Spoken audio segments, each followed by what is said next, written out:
So boys and girls, you have your foam here today, and now we need to get your printing plate ready to go because this is what we're going to be using. So we're going to start off with our stoop, and so on the red sheet I have one thing for stoops. And what you may want to have out at the very same time is this yellow sheet, just so that you can see the whole idea and kind of get the proportions. If this is your piece of foam, you really only want your stoop to take up about this much space. If you have your stoop coming up all the way over to here, you're not going to end up with a lot of, by the time you put on your gable, you're going to end up looking like kind of something went wrong with your house. So to begin, when you draw your stoop, you can look at the stoop cheat sheet if you want to. I'm going to go ahead and put some stairs leading into my house. So I'm going to come here, and when I do, the first time that I draw this, I'm going to press into the foam enough that I can feel when I rub my finger over it that I'm making a little bit of a groove. But not at all is it going to be enough of a groove. That's something that you're going to have to do when you come back and go back over it.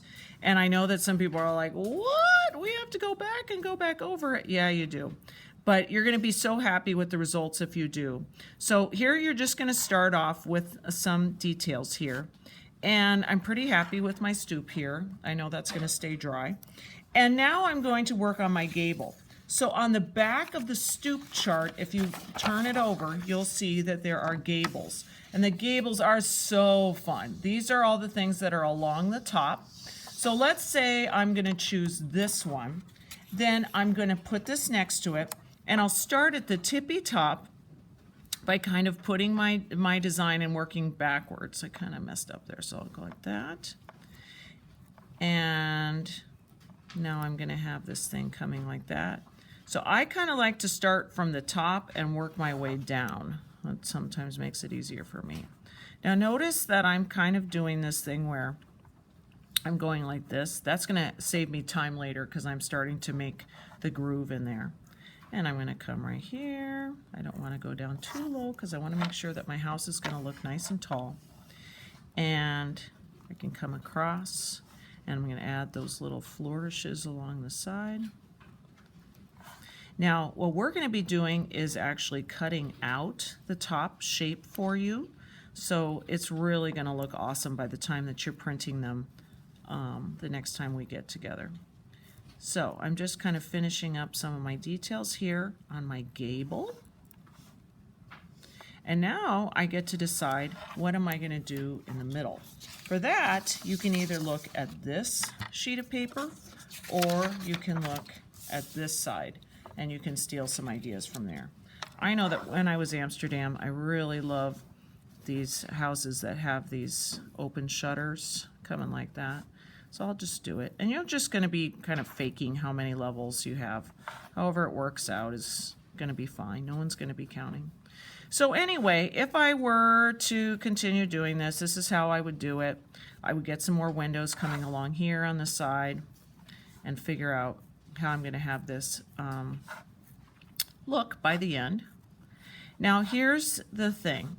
Once you have finished your house, you are going to come back and go back over all of your lines.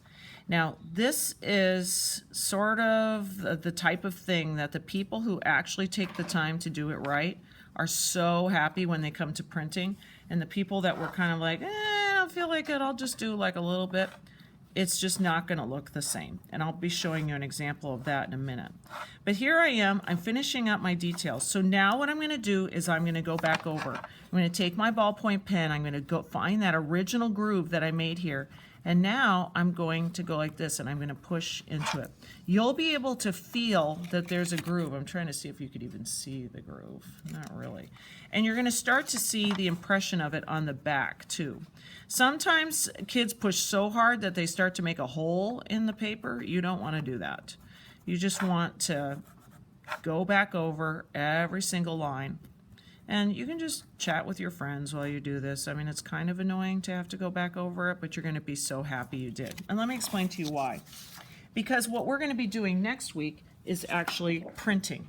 So here's an example of a print that I made of one of my houses that I did. And let me find a house. So this is one that I did before. And what we do is we roll what's called a brayer in ink.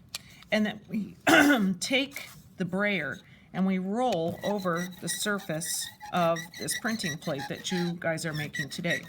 Now, here's the deal. The ink stays on the surface, but wherever you drew, the ink doesn't get there. That's why you need to make sure that you're really pressing down hard into your foam, because if you don't, you won't be able to see any of the details when we do this.